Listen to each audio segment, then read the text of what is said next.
Hey guys, my name is Hiraku Murakami and today I'm here with NovaEdge Academics, and continuing with the previous video, we're covering part 2 of B1 thermal energy. So today we're going to dig deep into thermal energy itself and how heat is propagated or how heat is transferred from one place to another. Thermal energy is defined as the energy transfer due to difference in temperature. Okay, so when heat goes from one place to another, it's always from hot to cold. So there has to be some temperature difference for it to happen, right? And there's 3 ways in which thermal energy is transferred. The first one is called conduction, second one is called convection, and third one is called radiation. We're going to dig really deep into radiation because it's really important, and a bit on conduction, but not much on convection. But you just need to be able to explain those differences, okay? So first, let's talk about conduction. Conduction is heat transfer due to touch. When you touch something hot, well, you're actually getting the energy from the hot to yourself. So as an example, if I want to cook on a stovetop, the way I'm transferring heat from the stovetop is I'm going from stovetop, touching the pan, so it goes to the pan, from the pan to the food. And that's how I'm cooking the food, right? So heat is being transferred because of touching. And as an example, well, let's picture this on a molecular scale, what's going on. Let's say I have a metal rod, and I'm heating one side of the metal rod. Remember that metal itself has a crystalline structure as a solid, right? So it has all these atoms, right? When I heat up, what I'm doing is raising the temperature, right? When I raise the temperature, I'm raising the average kinetic energy, right? We just defined temperature in the previous video, right? So what happens is they start vibrating faster and faster. And when they vibrate faster and faster, well, the neighboring atom is going to also receive that vibration, and it's just going to cause a domino effect. And so because this one is T hot, T cold, you're going to have a thermal energy transfer from the left to the right. Okay? How do we quantify this? Maybe I'm interested to know how fast this guy is going to heat up, right? All of these are really valid questions. So how do I quantify this? How do I mathematically express it? This is a formula. Okay? So let's define it. Well, Q is a change in thermal energy transfer. T is time. Okay, so essentially this is like power, right? K is the thermal conductivity. Okay, and it's exactly as it sounds. It's how easy it is to conduct energy. Because remember, I told you it's by vibration, right? So maybe if the neighboring atom was closer, then it's easier to conduct heat, right? So it depends on the material property. And this one will be definitely given to you in the exam if you have to use it to calculate something. A is a cross-sectional area.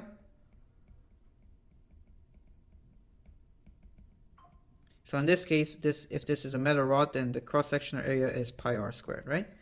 Delta T is a difference in temperature, T hot and T cold. And X is how far it has to travel. So this is in this case, the length is the delta X, right?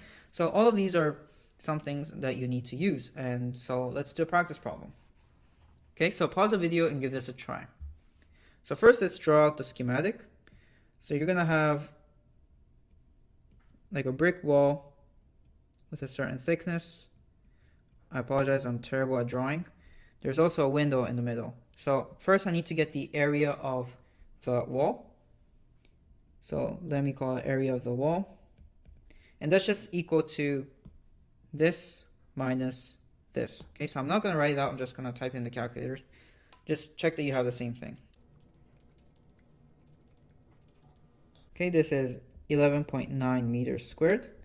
And area of the window should be just this, right? So, cool. So now we have the cross-sectional area. And now we can do part A. So let's do part A. Well, we use the same formula, right?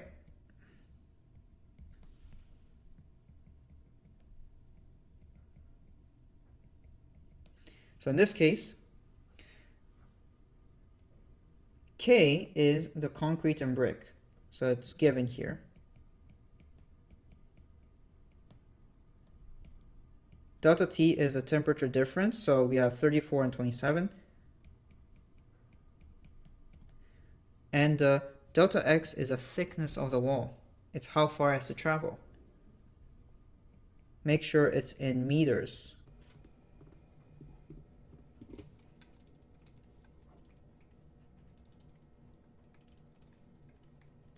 And you should get 240 watts. Let's do B, same thing.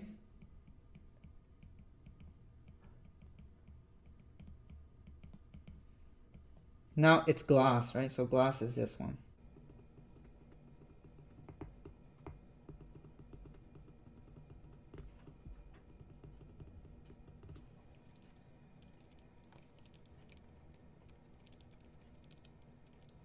And this gives you 2742 watts. Okay, so essentially this is how much energy you're allowing to be conducted throughout the window and through the brick wall. And so you can see the brick wall is much better in terms of heat insulation. We don't want the temperature of our house inside to be the same as the outside, right? So this is much better. Okay, so now let's talk about convection. You need to know this in theory, okay? Not mathematically, but just theory. What's the difference between conduction and convection? Well, conduction was by touch, right? Convection, you don't actually touch the solids, but rather you do it through a medium, okay? So that medium could be air or any fluid. It could be water, it could be any liquid like oil, whatever, okay? So in this case, let's take a look at the oven, right? So how do we cook something in the oven? Well, it's clearly not touching these metal coils or whatever that's hot, right, in the oven, right? So the chicken's not touching it. So how is it getting the heat? Well, it's getting it through the air around it, right? So the oven heats up the air. In the air, it's traveling randomly, right? And when it touches the surface of the chicken, it's going to transfer some of its kinetic energy onto the chicken. And that's how the chicken gets heated up. Okay, so that's the convection, right? And I put this mathematically here as an example. You don't need to know this. I just wanted to show you that it's very similar, first of all. And second of all, there's always a temperature difference. Without temperature difference, there is no heat transfer. Okay, so T surface would be the surface of the chicken, and T environment would be the temperature of the oven setting or the air around it. Okay.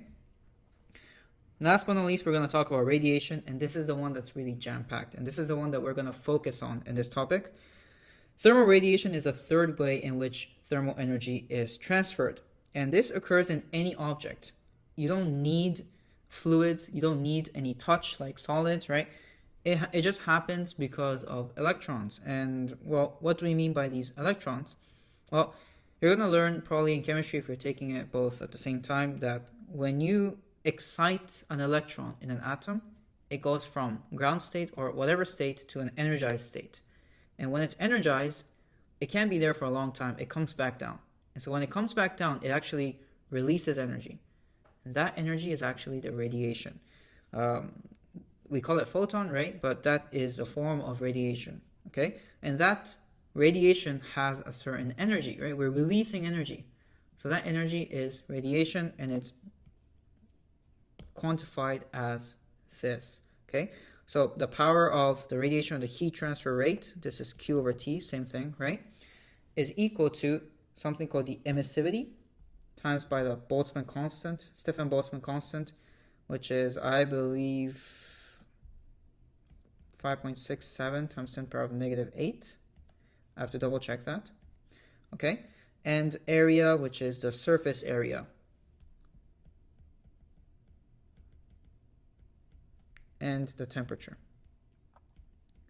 So as an example, the sun, how we get heat from the sun is through radiation. We can quantify how much it's radiating, the power of the sun, by using these, right? So I can calculate the surface area of the sun if I know the radius, right? The surface area is quite simple mathematically.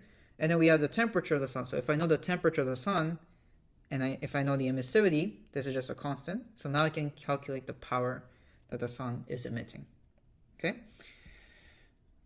Now I'm going to talk about something called an EM wave. EM wave is an electromagnetic wave. And to be quite frank, we're going to cover wave in topic C, and you're going to get a better understanding of what wave is. So I would like you to actually go and watch those videos before we continue.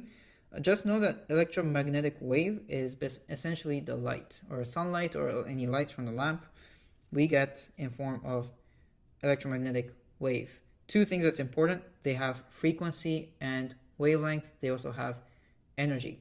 Okay, this is important because of Wein's law. And something called Wein's law, well, I hope you have a better understanding of wavelength after checking the videos out, right? Wein's law allows us to calculate the wavelength peak, or and Wein's law allows us to calculate the max wavelength that's being emitted by the object. So for example, the sun is emitting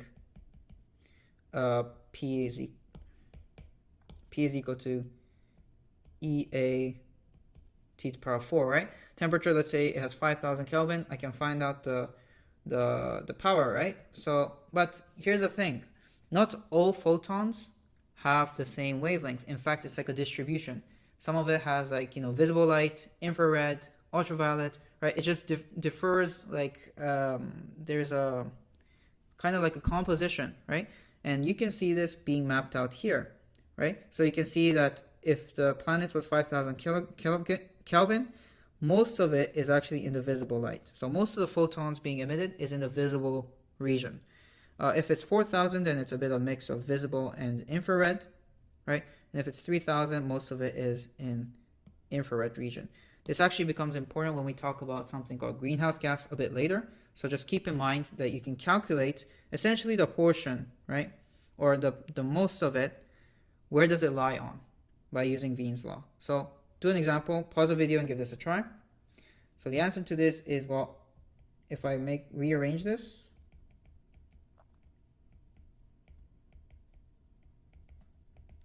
right? So this is equal to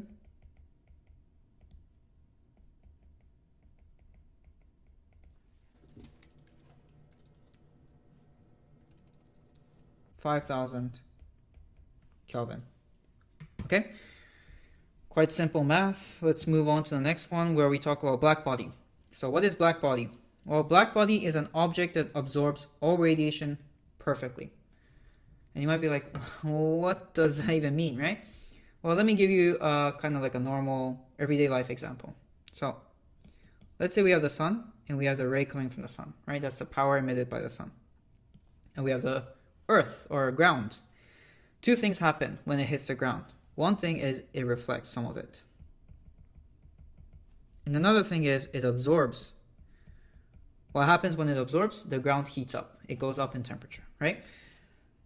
Well, a black body doesn't reflect at all. 0%. And 100% of it is absorbed. And an example of a black body is a black hole, right? A black hole actually absorbs everything. It traps light, it traps everything, right? And so it doesn't, it absorbs all of the radiation, okay? Now, one more thing that some people say is that black body is also a perfect emitter. It's like, okay, how can you absorb everything but also be emitting everything?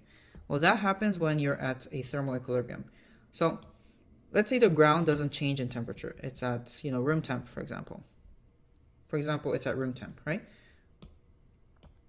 25 degrees Celsius. Well, it can't absorb because by absorbing, you're increasing the temperature, right? So what has to happen in parallel is emit.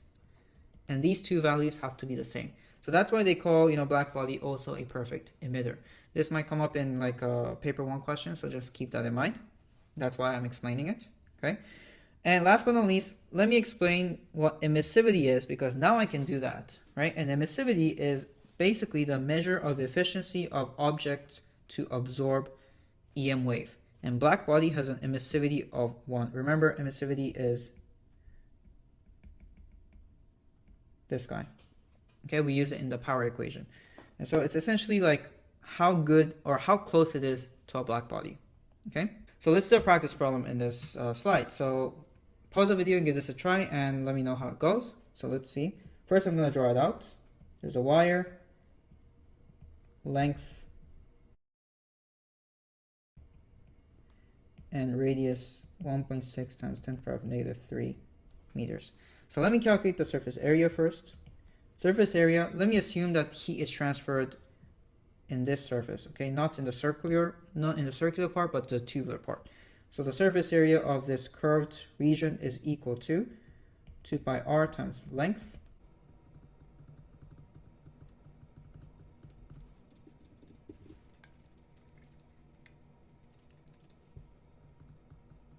Okay, this is in meters, of course, on meters squared.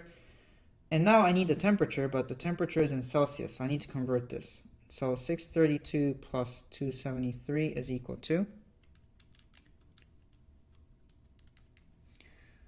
905 Kelvin.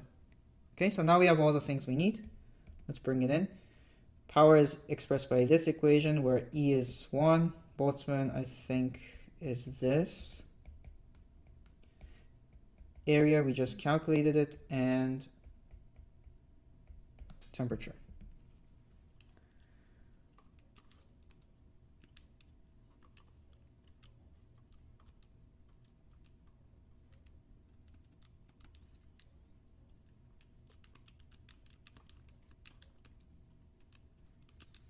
This should give you 306 watt. Okay, now I put this picture here just to show you like the comparison between black body, gray body, and an actual object.